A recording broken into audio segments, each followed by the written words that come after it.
नमस्ते। जब माता-पिता अपने बच्चे की त्वचा पे एक छोटा-सा स्किन डिस्कलरेशन या व्हाइट पैच देखते हैं, तो एकदम से वो घबरा जाते हैं, उनका दिल बैठ जाता है। मन में तरह-तरह के विचार आते हैं, 100 सवाल आते हैं। क्या ये पैच बढ़ेगा? क्या ये पैच घटेगा? या फिर समाज में क्या जवाब देंगे लोगों को जब ये पूछेंगे? तो इनसे कोई घबराने की ज़रूरत नहीं है। मैं डॉक्टर रवीश कमल हूँ और आज हम लोग बच्चों में विटिलिगो की चर्चा करेंगे और मैं आज आपका डर दूर करने आया हूँ, इसलिए इस वीडियो को अंत तक ज़रूर देखें। ये विटिलिगो कोई बीमारी नहीं है, ना ये किसी के छूने से बढ़ता है और ना ये किसी चीज़ की कमी से होता है। ये त्वचा में जो मेलानिन होता है, जो कलर प्रदान करता है, उसकी कमी से ही होता है। अब उसकी कमी के पीछे बहुत सारे रीज़न हैं, जिसकी वजह से हमारे immune system auto immune condition में जाते हैं, उन सेल्स को टारगेट करते हैं और किल करते हैं। तब जाके उन सेल्स का काम करना बंद होता है और वो मेलानिन की प्रोडक्शन बंद करते हैं। तब जाके ये विटिलिगो होता है। बच्चों में इसके शुरू होने के कई ट्रिगर्स हो सकते हैं। पहला जेनेटिक्स, यानी अगर फैमिली में किसी माता-पिता या किसी को भी दादा-दादी को भी विटिलिगो की समस्या रही है, तो उनसे भी वो ट्रांसफ़र होने का चांस होता है। दूसरा जो ट्रिगर है, जो मुख्य है, जो खान-पान। तो आजकल जैसे जंक फूड, फ़ास्ट फूड, इन चीज़ों का चलन बढ़ गया, तो बच्चे बहुत ज़्यादा मात्रा में अगर इन चीज़ों का रेगुलर सेवन करते हैं, उनसे भी ये परेशानी हो सकती है। तीसरा ट्रिगर किसी के चोट लगने से, जैसे साइकिल से गिर गए या फिर किसी बॉल से चोट लग गई, उसकी वजह से या स्क्रैच से या फिर कोई स्प्रे डाला त्वचा पे, उसकी वजह से अगर व्हाइट पैच बन गया, तो उसको कोबनर फेनोमेनन के अंतर्गत लिया जाता है और वहाँ पे इन चीज़ों का खतरा हो जाता है कि मेलानोसाइट्स निष्क्रिय हो जाते हैं और तब जाके व्हाइट पैच हो जाता है।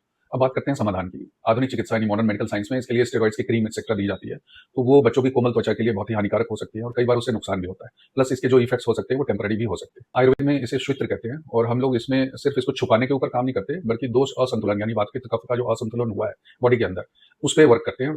आयुर्वेद में हम बच्चों के विटिलिगो के लिए 3 स्तरों पे काम करते हैं। सबसे पहले दोष का संतुलन, यानी वात पित्त कफ जो डिसबैलेंस होते हैं, इम्बैलेंस होते हैं विटिलिगो के अंतर्गत, उसको हम लोग बैलेंस करते हैं खान-पान के द्वारा और मेडिसिन्स के द्वारा। दूसरा प्रमुख विषय है इम्यूनिटी स्टेबलाइजेशन, यानी इम्यूनिटी को बैलेंस करना। उसके लिए हम लोगों की जो जड़ी-बूटी युक्त मेडिसिन्स होती हैं, उससे हम लोग उसको बैलेंस करते हैं और इम्यूनिटी बैलेंसिंग से ही फर्दर स्प्रेडिंग जो है वो कंट्रोल होती है विटिलिगो की।